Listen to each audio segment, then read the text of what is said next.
To today's webinar on the enterprise challenges of test data management.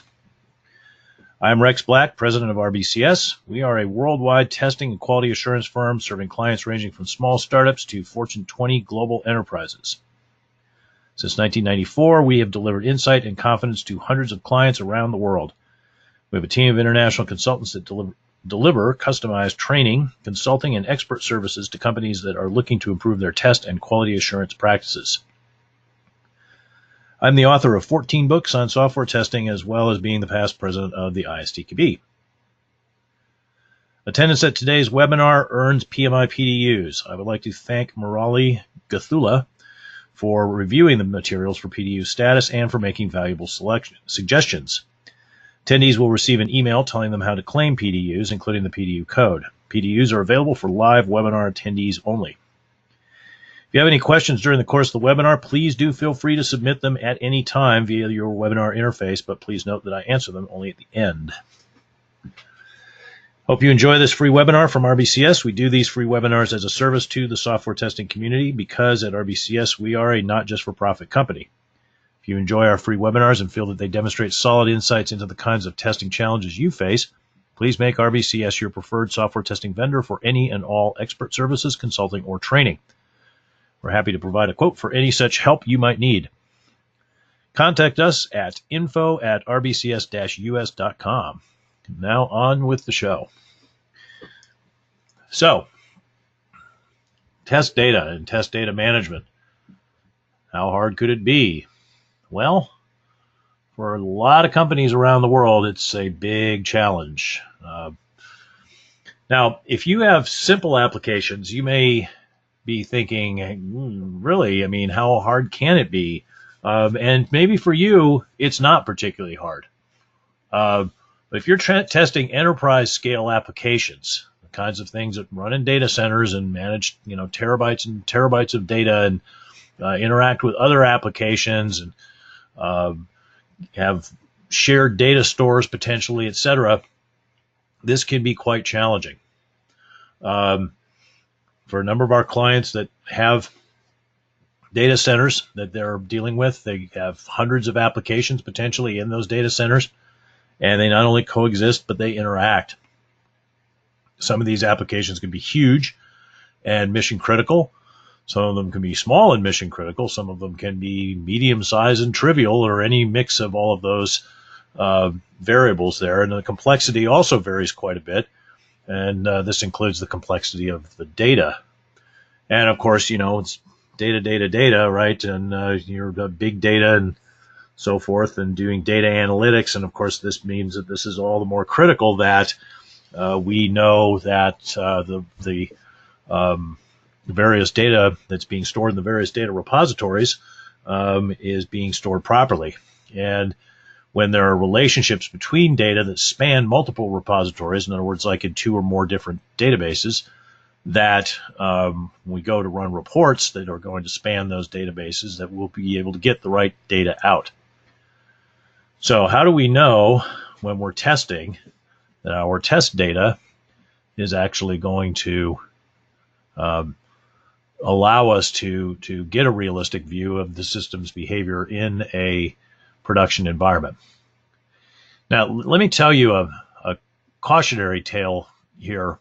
If any of you are kind of tempted to think, well, yeah, this is probably a good idea, but, maybe we can get away with something a little less. I worked as an expert witness in 2017 on a lawsuit, and while I can't divulge any of the details of that lawsuit, I can tell you that one of the reasons that the company that the law firm that I was working with was suing, one of the reasons that they were sued was because they failed to catch a defect. And the reason they failed to catch that defect before they put it in production and it caused massive failures was because, in part, they didn't use representative test data. They redacted data that was personally identifying out of their database rather than properly anonymizing it. And what ended up happening was that the failure that would have been quite easy to spot had they used just basic test design techniques and thrown the right data at it. Failure occurred in production and affected millions of people, and ultimately that company lost millions of dollars when the judgment went against them. So, yes, this can be quite a serious thing. So, test data. Where does test data come from? Well, sorry, I need a sip of water there. We can generate it with a tool. We can generate it by hand. Or we can use production data. This can be all of the data. It could be some of the data. It could be the data without any changes, which could be a problem, which we'll talk about. It could be the data properly anonymized so that no personal identifying information is available. And it can also be what's called pseudo-anonymized, which is anonymized but in not a complete fashion. So we'll talk about all these different options. And one thing that you will often do is use some sort of mix of these options to create your test data and to manage it. Now, this generally is going to involve tools, and by tools I mean something more sophisticated than Excel. Yes, Excel may be involved in using random number generators and so forth. You can do some interesting things with Excel to generate data, which you then save as a comma-separated variable file and load up into your tables. But you're probably going to need something more sophisticated than that.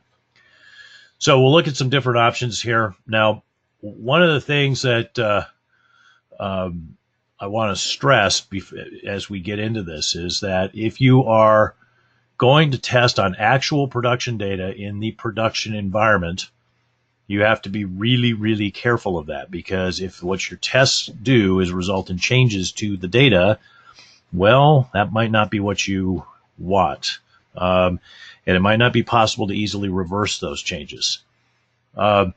Similarly, you have to be very careful that if you're pulling production data into your test environment to use for testing, that you don't accidentally push test data into the production environment. My favorite anecdote about this was some people at a utility in the UK were testing a mail merge feature that they were going to use to send out a mass mailing to their clients, and they somehow or another the test message made its way into production, was actually mailed out to the clients, which is bad enough, but it was made worse by the fact that the salutation of the letter was "Dear Idiots," and then the entire body of the letter just consisted of a bunch of gibberish. Fortunately, they were fortunate in they did not put any profanity or anything worse than, but opening a letter and having it address you as "Dear Idiot" is not exactly a good look.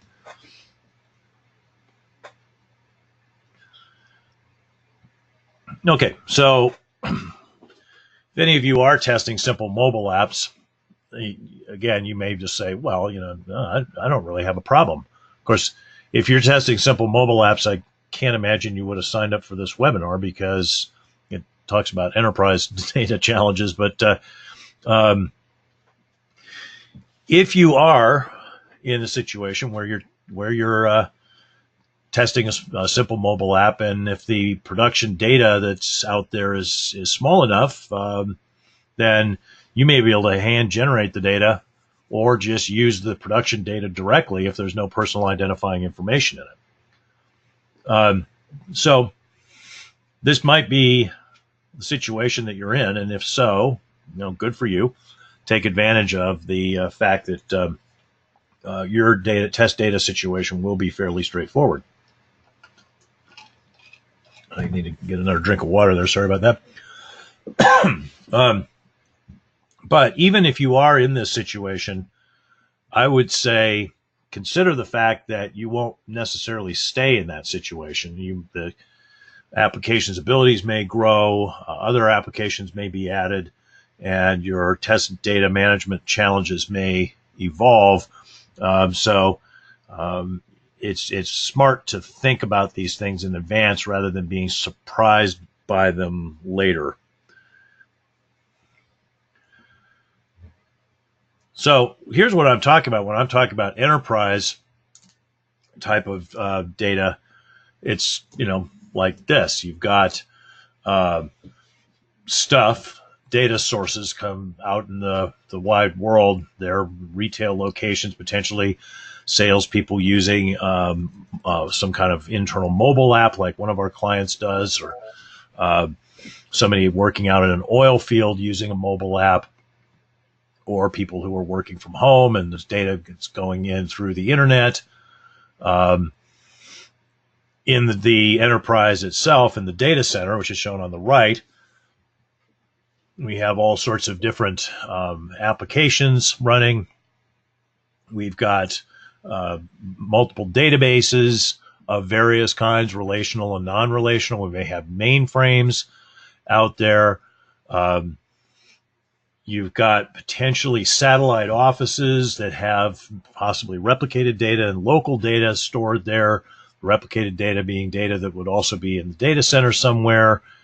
You've got the back office communicating into the data center as well. And so there's this big mix of all of these different data flows and all of these different data repositories. And if this diagram looks complicated, it's a gross simplification of what I've seen with a number of my clients who can have just tremendously complicated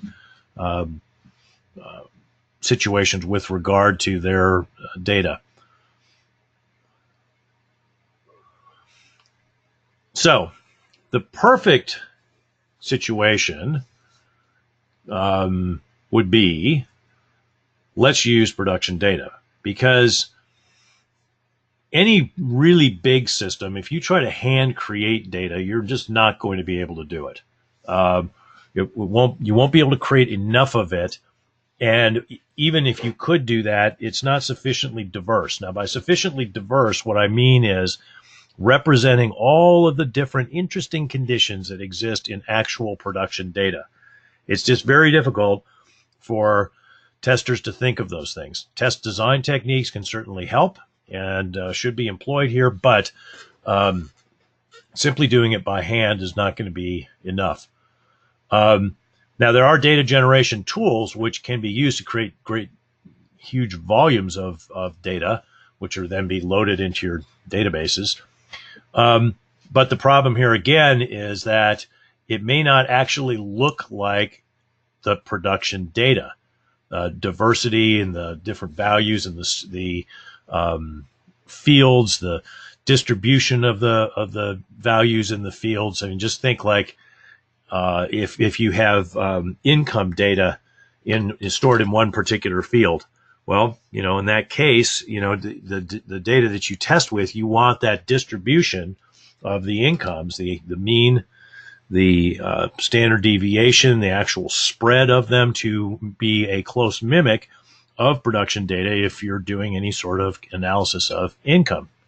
And it's going to apply to a number of other attributes as well. So it's just really, really hard when you're dealing with complex production situations to mimic the testing attributes of the production data. So the ideal case really is, let's just go grab all the production data, and we'll use that because it looks like what the system's going to encounter when it gets released. Now, of course, what is going to be released is the next version, not the current version that's in production, and that may cause some changes to the data and some additions to the data. So in that case, you may need to augment the test data with generated data to address those new parts of the application. But that should be something that can be accomplished either by hand or with some data generation tools. So again, you're in a situation where you can put in front of the application exactly the data that it will face when it gets into release, which is great, except that there are some challenges that you need to think about. The first of which is privacy concerns. So, last year we had the whole GDPR situation, and that's had really worldwide ramifications, raised a lot of awareness about this. But what you tend to encounter is that production data will have data in it that is personal data, personal identifying information, health-related information, credit card information, those kinds of things. And if so, GDPR and similar kinds of regulations are going to mean that you have to handle that with care. Now, one of the things that you could potentially do is say, well, we have employees, of course, in our company who are authorized to handle that data that's in the database. That's why it's in the database. So we just make sure that we apply the same level of scrutiny to the testers, and we'll be able to allow them to use that test data in the test environment and just copy production data over there and use it directly. Well, yeah, but no, it's not really possible. If you have distributed testing or outsourced testing, that data is going to end up being available, accessible outside of the offices or the premises, maybe by people who aren't employees, and that's probably going to make your security people in your company really kind of lose their cool. So clients that I've talked to about this, this is frequently what they'll bring up, and it's like, yeah, we'd like to be able to use production data, but there's just no way that we'll be allowed to do it because we have these contractors, or we have this outsourced testing service provider, some other entity that has access to the test lab and test environment, and therefore the data. So no go. So what you're going to need to deal with this problem is an anonymization tool, and there are a number of them out there, and they work. They can be helpful, but they are not magic. Now what I mean by not magic is, back in the early days of the sort of internet, the first internet boom, back in the late 90s, early 2000s, people started to become vaguely aware of the need to have security. And they were like, oh, well, we'll get a firewall. And so companies would go out, and they'd buy a firewall and plug it in, and they, plug the network cables into it appropriately, and then go, done. And they wouldn't set it up properly. They wouldn't change the default administrative passwords. This kind of idea that you're just going to go buy some tool or some appliance or something like that, and Shazam, it's going to magically fix a problem for you. That's not the way this works. You really do have to understand what these anonymization tools are doing and how to use them properly, because if you don't use them properly, you can create data that is effectively pseudo-anonymized. It is anonymized, but in such a way that it can be very, very easy to figure out how to reverse that anonymization. So in other words, anybody who gets a hold of a copy of the test data, which was produced from the production data and not properly anonymized, will be able to reverse engineer the actual production data. So you have to be aware of that. But another thing you have to also be careful of is that the data remains useful from a testing point of view. So in other words, the data meaning and meaningfulness have been preserved through the anonymization process. So let me talk a little bit about this meaning and meaningfulness. When we talk about anonymizing the data, a lot of it comes down to some form of substitution. You're substituting a fake value, if you will, for the real value. Excuse me. Now, it's important that the fake value, while being fake and therefore not real, is nonetheless realistic. So notice that the two translations that I show, one good, one bad, John Brown being changed to Lester Camden in a name field in a table, That's a good substitution. Changing John Brown to Charlotte Dostoevsky, not such a good substitution. The reasons being, if they're not obvious, John Brown and Lester Camden are both male. In the second example, John has been changed to Charlotte, so there's been an inadvertent gender reassignment that's happened there, which you might say, well, what's the big deal with that? Well, there may be other data that's associated with this particular record that doesn't make a whole lot of sense if the person is a female rather than male. Especially if you're trying to test data analytics, like maybe you're interested in, show me the purchases made by all women between the ages of 18 and 38 that purchased XYZ, some, women's dress types or something like that. Well, if now we have Charlotte is actually John Brown, right? Well, what did John Brown purchase? Maybe he purchased dresses, and if so, that's fine for him, but that's not fairly typical. So, you're likely to have damaged the meaning and meaningfulness of the data with that change. Even more obscure things can happen, like let's say that we want to think about country of origin, right? And John Brown, Brown is sort of a typical Western European name, whereas Dostoevsky, of course, is famously a Eastern European name. And so if we were doing something that had any sort of connection with genealogy in our data, then the Brown to Dostoevsky name change itself would be potentially problematic.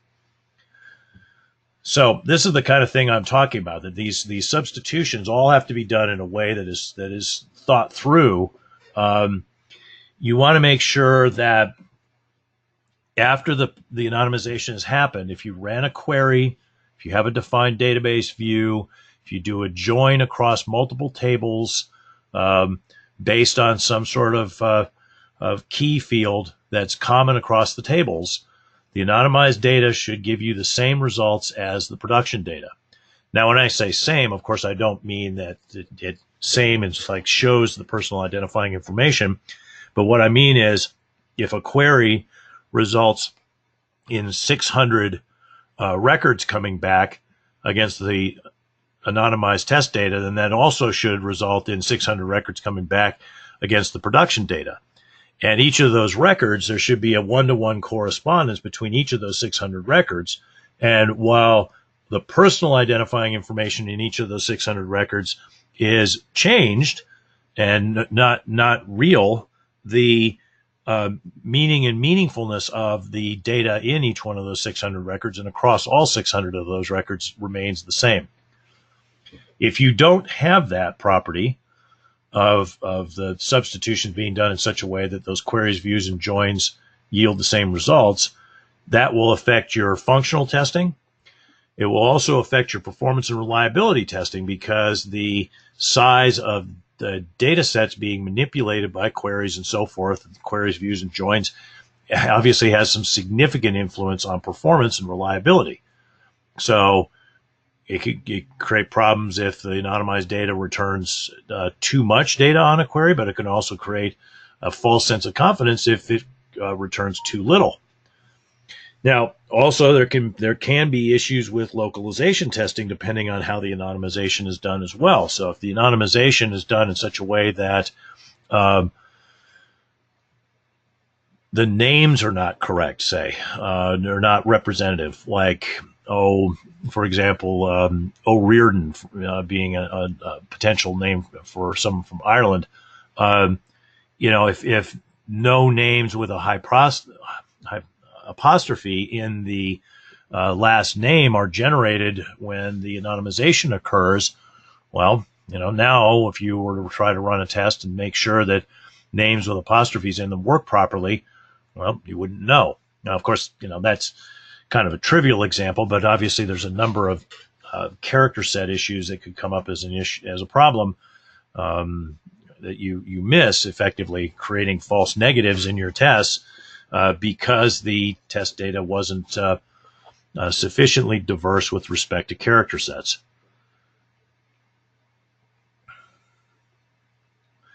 And I want to point out that this is not just something within a single database. We can have data and data that has relationships that span multiple databases. So the example given here, that maybe we have 3 applications that have accumulated data over the years in, say, a bank, right? Now, the bank's customers, maybe a common pool of customers, right? But for reasons of history, there were different databases used in this bank to accumulate information about these customers. But eventually, you may decide that you want the applications to interoperate and share data. Well, when to test the interoperability, we need to make sure that when we anonymize the data, if we have a Lester Camden, John Brown becomes Lester Camden in one database, then John Brown has to become Lester Camden in all 3 databases.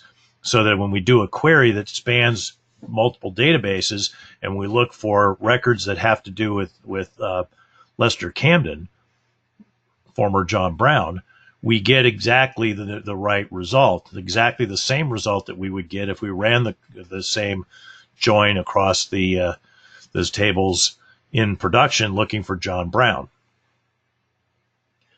This is certainly true for data warehousing and various data analytics applications, as well as just the interoperability of the applications themselves. And what you're doing is a de facto join across these different tables using de facto foreign keys, except that you won't have the same kind of integrity constraints keeping you from breaking those links that you would have with a relational database. And one of the things a relational database will stop you from doing is making a change that breaks the relationship between tables, at least when that relationship has been defined, hence the name relational database. But when the data is in separate databases, then those integrity constraints aren't there as sort of guardrails to keep you from driving off the cliff. So if those integrity constraints are broken across the multiple repositories, not in any one repository, notice, but across the multiple repositories, then any sort of end-to-end test spanning these interoperating applications, functional tests, performance tests, throughput tests, reliability tests, localization tests, security tests, any kind of test really is going to be completely impossible. And this is one of the things that pops up with a number of our clients is that, they're trying to do interoperability testing across multiple applications that now need to interact. It's difficult to craft test data that spans those applications in their databases in such a way that you can test that meaningfully. So that's a problem that you have to figure out and solve.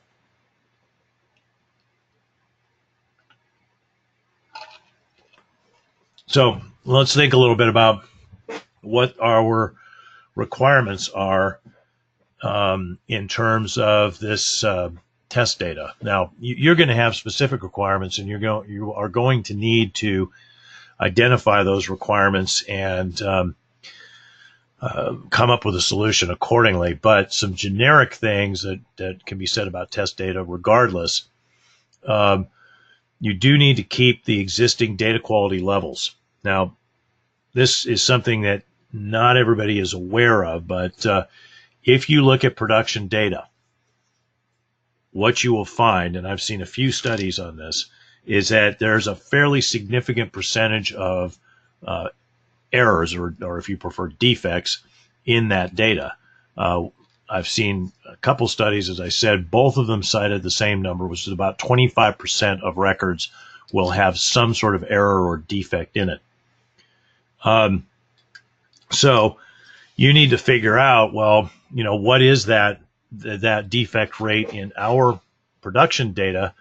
We need to make sure that in your test data, you've got that as well. because, if that's not in there, you make a change to the application, and when it reads that defective data, it would actually fail, but because you don't have that defective data in your test data, you miss it, and it goes out into production, and then it fails.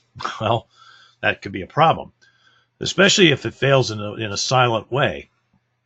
So I had a client that had this happen to them, where they went, put a change into production, and they missed a major regression that it caused, which was that this is an insurance application, and what happened was that when the billing function in the insurance application read a particular value out of a particular field in a particular table, which had just recently been added, that value had recently been added to that as a possible value in that table.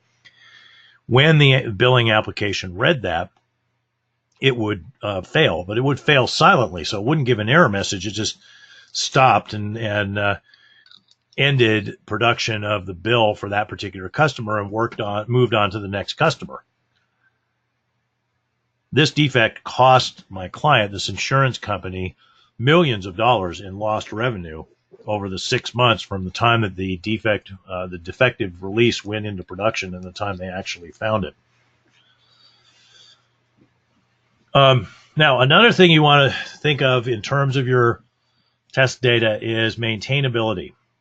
It's easy to lose sight of this when you're focused on creating the data, but over time, you are going to want to be able to do things like edit the data, add to it, update it in various ways, delete things from it, down to the individual field level and individual records, be able to work on the entire databases and working on logical records that span databases, as I explained on the previous slide.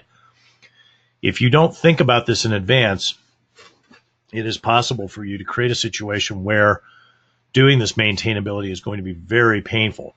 You might say, well, why should we worry about it? We'll just set up the tool that does the anonymization so that it can anonymize the data for us quite quickly, and we'll just copy it over again. Well, it generally is not that easy to have it be quick. It may or may not be quick. And as for copying it over again, I'll show you in a few slides why that's a bad idea. For the moment, just take my word for it that if you're going to want to think about the maintainability of this test data after it's been produced. Excuse me. Just overall, you need to make sure that the process, not just of acquiring the data, but updating it, will both be efficient.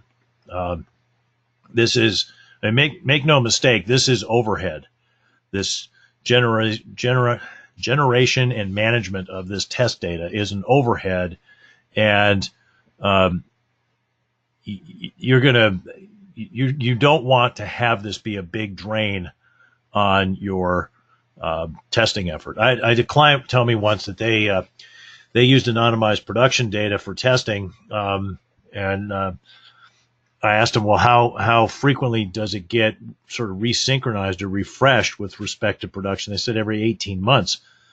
I said, 18 months, really, that long? She said, oh yeah, this is a big deal. This takes us a couple weeks from start to finish. And I said, well, you can't like edit it or keep it up to date? She said, no, not really. It's really difficult to do that because the only facilities we have to change the data and edit the data effectively are within the applications under test themselves, and we don't necessarily know exactly how to do that. So efficiency is important here, both in the initial acquisition and in the updates.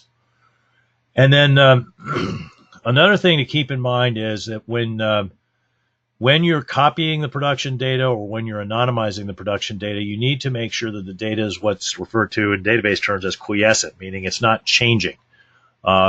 If records are being inserted, deleted, updated while you are copying them, then this is likely to be a problem in your in the state of the data that you ultimately capture.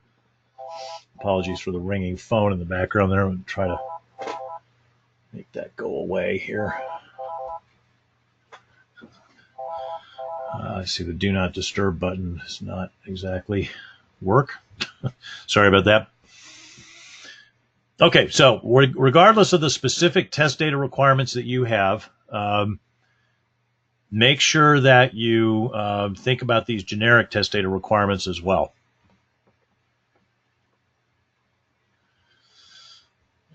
Now, you need to think about the database server and what it will cost. If you are going to have production scale test data, then you're going to need a production scale database server, and it could potentially be licensing costs depending on the database management system that's being used. The server itself, it's not free. Now, of course, hardware is getting cheaper and cheaper, but servers, not always cheap. Disk space, again, getting cheaper and cheaper, but still, when you're talking about huge amounts of data, cheap is not the same as free. You need to think about maintaining the hardware and the software over time. And again, that's, not necessarily an enormous cost depending on what you got, but it's not free. And, servers die. We had a server die here in our offices about 2 years ago. And, so that happens. So you want to make sure that you back them up and you're able to restore them. And again, this is not huge amounts of effort, but it's not it's not trivial. It's not non-existent. And you might say, well, we don't have to worry about this because we have an open source database management system. Okay, well, that deals with your database management system costs, but how about all the other stuff? Again, these don't necessarily have to be huge costs, but they're, it's friction. It nibbles at the efficiency. So you do have to plan on these costs and figure out, okay, how is this in the budget?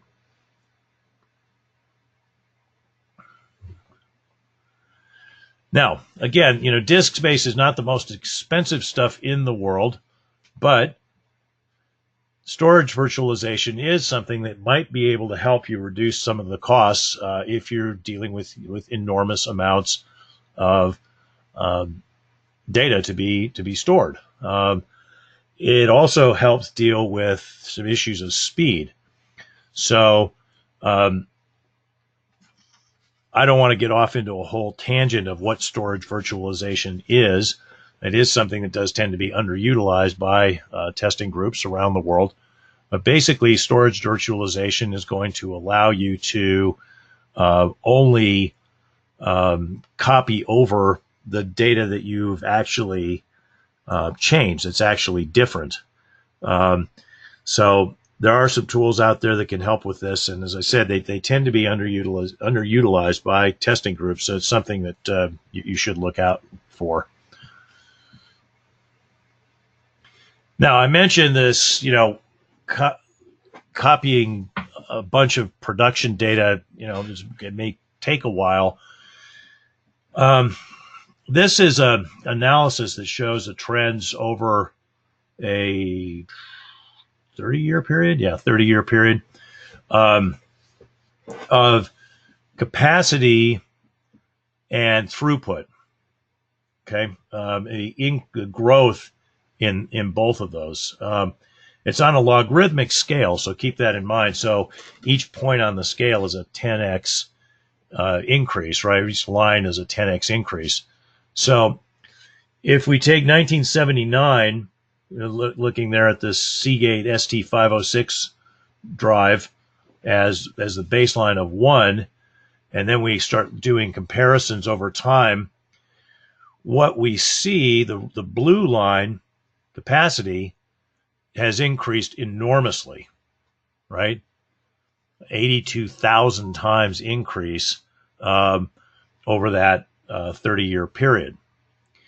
But throughput, the rate at which the thing can send or receive data, has only increased 72 times, less than 1,000th of the increase in capacity.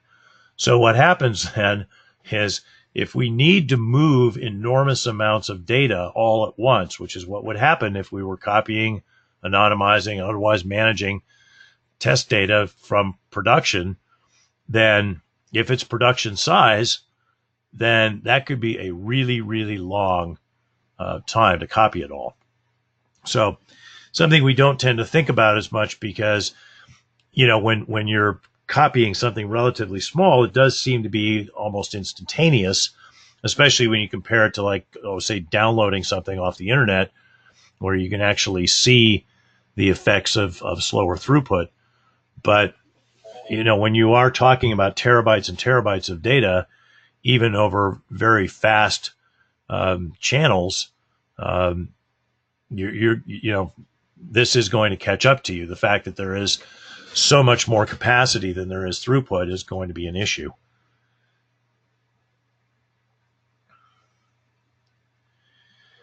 Now, I mentioned that there are tools.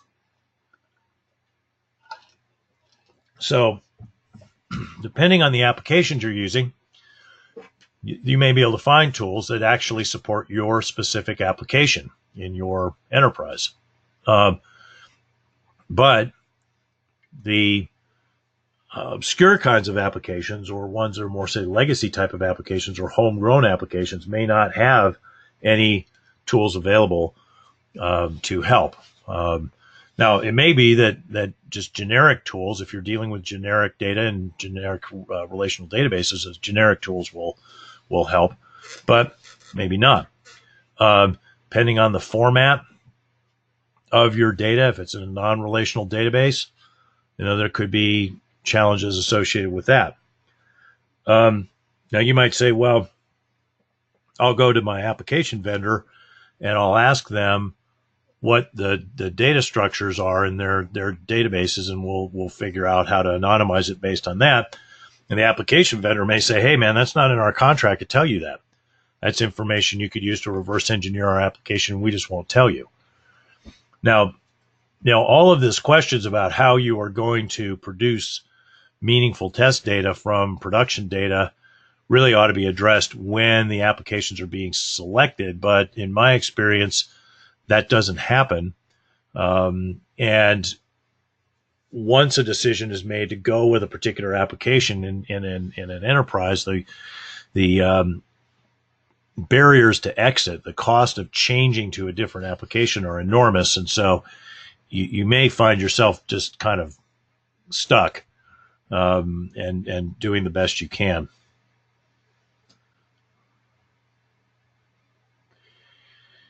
So I've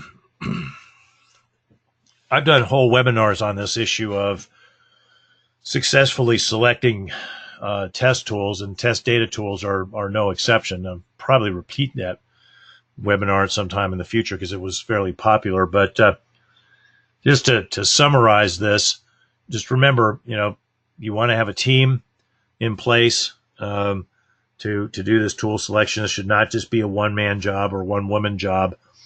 You want to make sure that you identify all the users and stakeholders for the tool and elicit the requirements from them.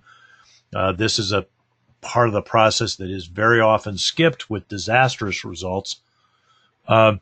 Identify any risks and constraints that exist with respect to what you're doing. The obvious one is going to be divulging personal identifying information, getting yourself crossways with a regulation like GDPR or HIPAA or something like that. But there are going to be other ones. And of course, there are constraints. You may have to have things done by a particular time. You may have tight limits on your budget. So, know those before you start planning. Figure out what your tool options are only once you've identified your requirements, risks, and constraints. If you start looking at the tools too soon, that's going to anchor what you're thinking about, what you believe you need, and you want to try to avoid that. But once you do know your risk, requirements, and constraints, that's the point where go out to the internet, go to conferences, start talking to people. Don't make any decisions. Go through an evaluation process. Make sure that the vendors can demonstrate to you that they can meet all your requirements. Check that they'll be within your constraints. Check that they're not, that the use of that particular vendor is not going to exacerbate any of your risks. At that point, you can do a short list. If you're making a significant purchase, you ought to be able to get the vendors to come in and do an actual demo against your data. Don't use their canned data, because that will work. The canned data doesn't tell you, or the canned demo doesn't tell you anything. You want to make sure that they do the demo on your actual data. Once you've done that, you can select the tool, and then be careful to do a pilot. This rolling out the tool to everybody all at once thing, generally speaking, when I see that happen, it's a big disaster. So you pilot, you learn from the pilot, you make some adjustments, and then what you do is you gradually deploy the tool. And gradual is important. You got to roll it out in a incremental kind of fashion, because otherwise you'll have problems with support for it. So be careful about shortcutting on this process or trying to do something on the cheap, because I can and do in the longer webinar spin out scenarios of test tool failure associated with not being specifically attentive to each of the bullets on that bullet list.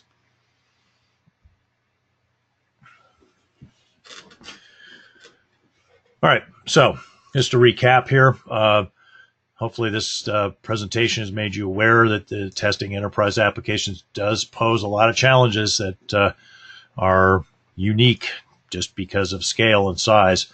And a lot of those challenges arise from test data, as we've seen. You need to think about where you're going to get the data, how you preserve privacy, what kind of tools you're going to need, how much data you're dealing with, what kind of cost issues are associated with managing the test data, and also how to preserve the usefulness of the testing data. Again, the meaning and meaningfulness of the test data after you've created it. So understand your challenges and plan for addressing those. Don't just rush into this. All too often, run into people like, yeah, well, we have this tool. I'll say, well, how did you get the tool? Well, we went to this conference and, yeah, okay, well, maybe you got lucky and that worked. But, often cases that's not a route to success. So there's more to this than just tools, and selecting the right tool and being smart about how you get it rolled out to everybody is key.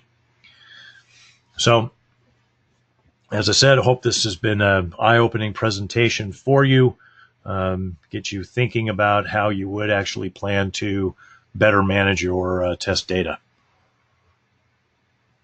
All right, so as usual, I will put up the advertisement as we go into a Q&A period here. First, a quick word about our services. As I mentioned earlier, we have a team of international consultants that deliver customized training, consulting, and expert services to companies looking to improve their test and quality assurance practices. If you receive valuable information from our free webinars, please help us continue to provide them by making RBCS your preferred software testing vendor for any and all expert services, consulting, or training. We're happy to provide a quote for any such help you might need. Contact us at info@rbcs-us.com.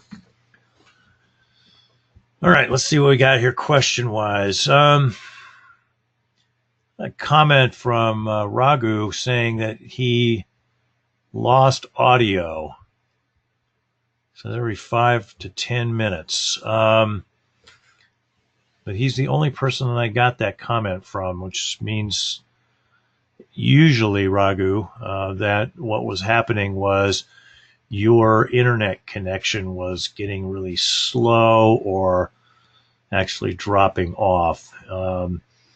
Because generally, if I have a problem, well, let me back up a little bit.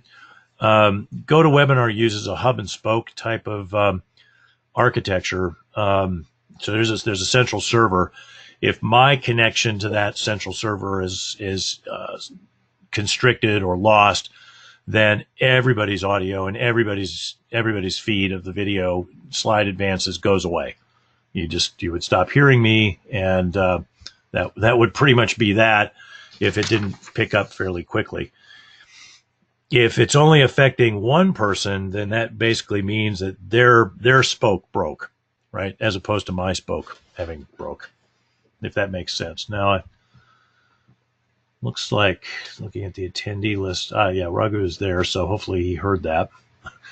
With Murphy's Law would say that I just gave that explanation during one of Raghu's intermittent, unable to hear the audio problems. Sort of the way bugs work.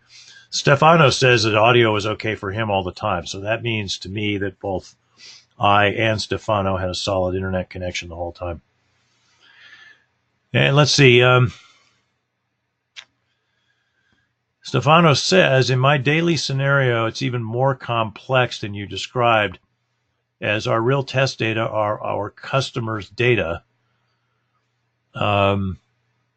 Our system being a network management system used by telecommunications operators. Woof. Yeah. So, yeah, yes, much more potentially complicated. If you're building software that is used by other companies to manage data in their data centers, you have a really big challenge here, because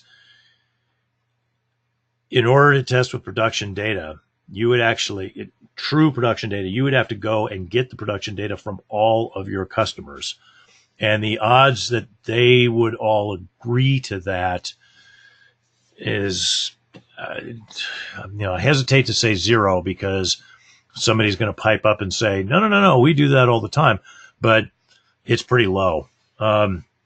And one of the ways that I've had clients to try to deal with this is through beta testing. And they just can't possibly get representative data sets from all of their customers. So they try to go out to their customers that they think are going to have particularly complex data and have them do a beta test to try to deal with some of this. But that leaves you in a really difficult spot, because there's some pretty big testing blind spots that you're not going to be able to address until you get into beta test. And if there's some significant performance issues, say performance or reliability issues associated with some design decisions that were made, you may not see those until you get out into the beta test, and that's a really bad time to run into those kinds of problems.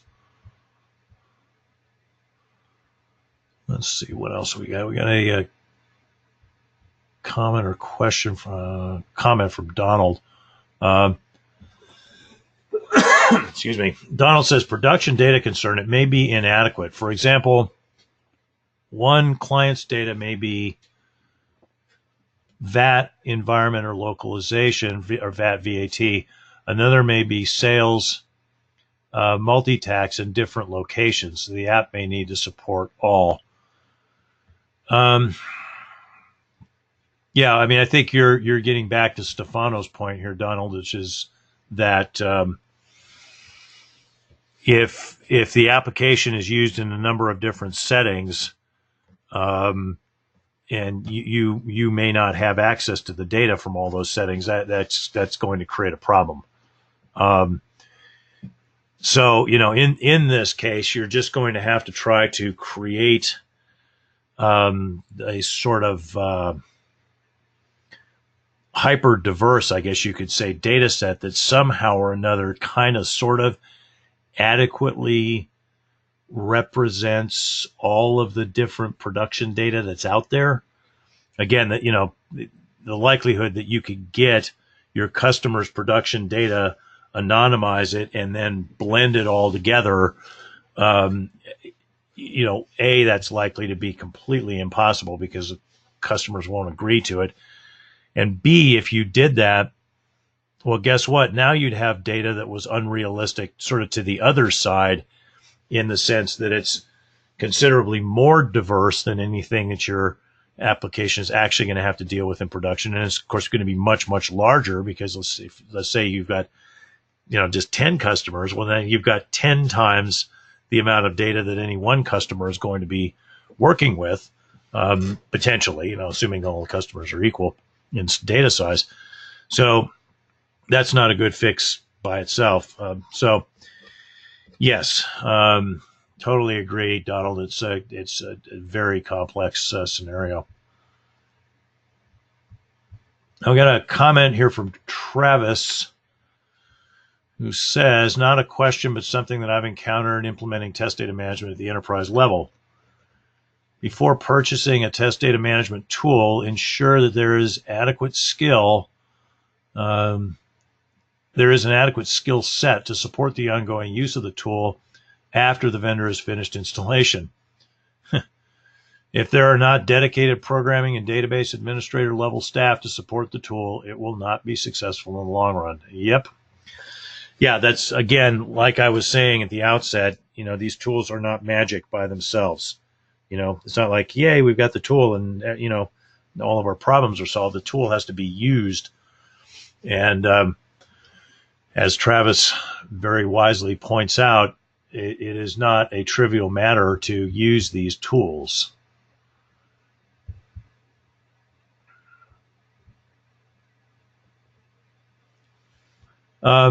Stefano has another comment here about the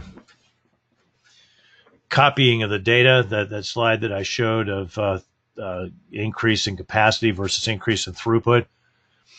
Stefano says, good point, Rex. No matter if the real data are copied into the database or the test environment or simulated data, if you need to fill up a database with some tens of terabytes, that will take hours. Yeah. Thank you for making that point, Stefano. The issue of the populating your test data databases with enormous amounts of data, if I made it sound like that's only an issue associated with anonymized production data, that's not the case.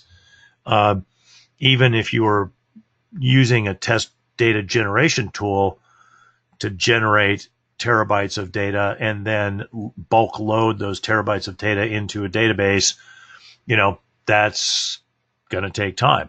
It is time consuming. This is why, again, to reinforce the point that I made earlier, don't just think about the efficiency of acquisition of the test data. You need to also think about efficiency of maintenance of the test data over time.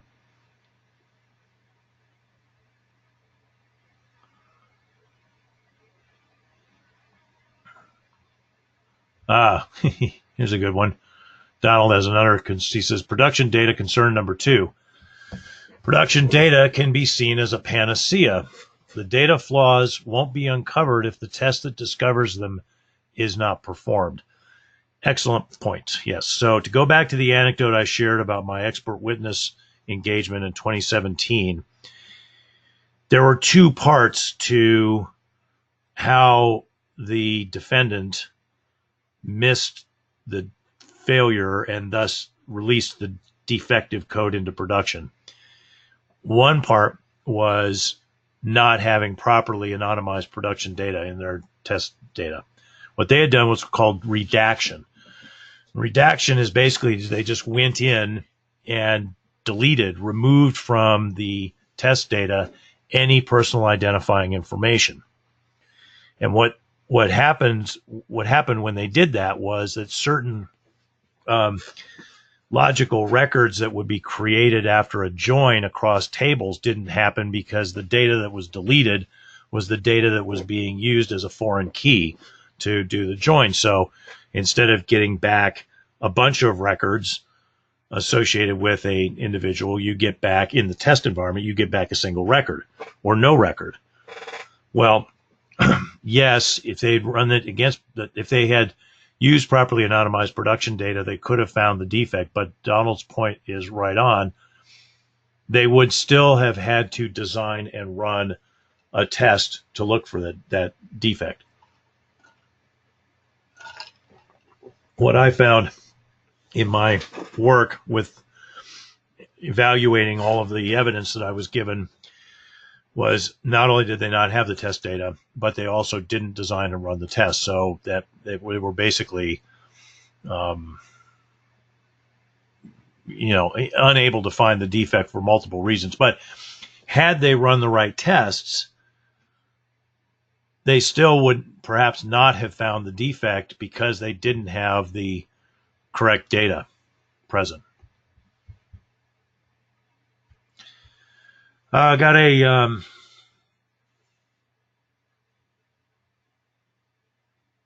comment from Lena here. Who says, I work with an application that monitors radio trunking system.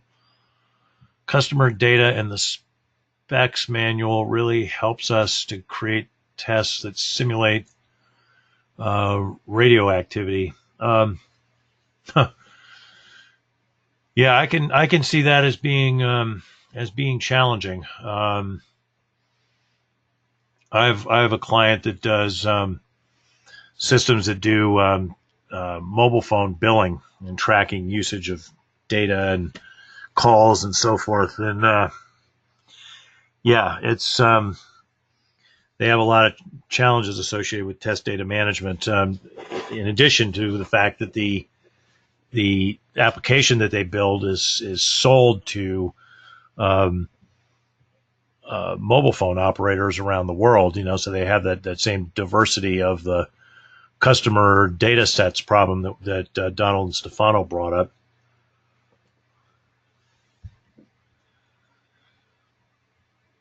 Okay, great. Well, thank you all for your questions. To close this session, just please remember that we do run these free webinar sessions once a month.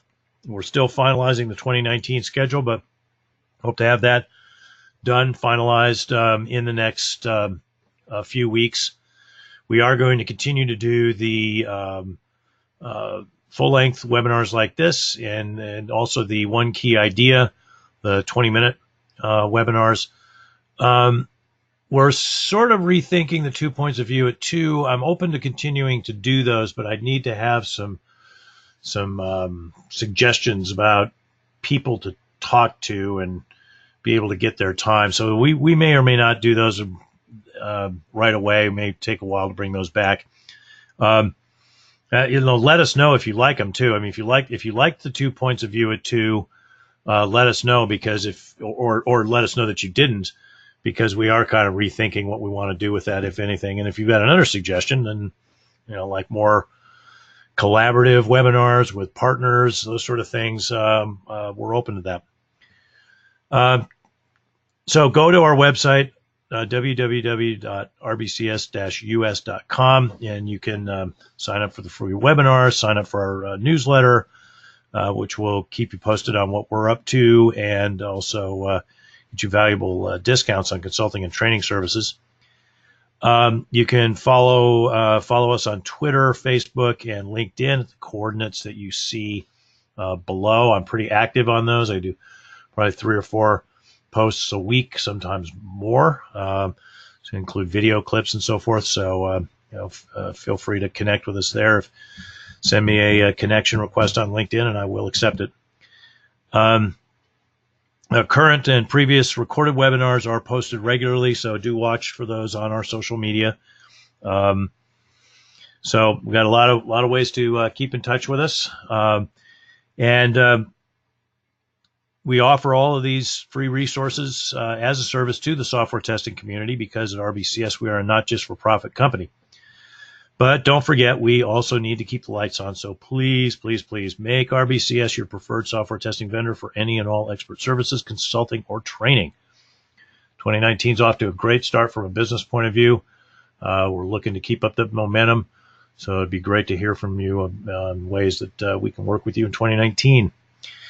This concludes the webinar. Thanks to everyone for joining us today, and I look forward to seeing you on future webinars.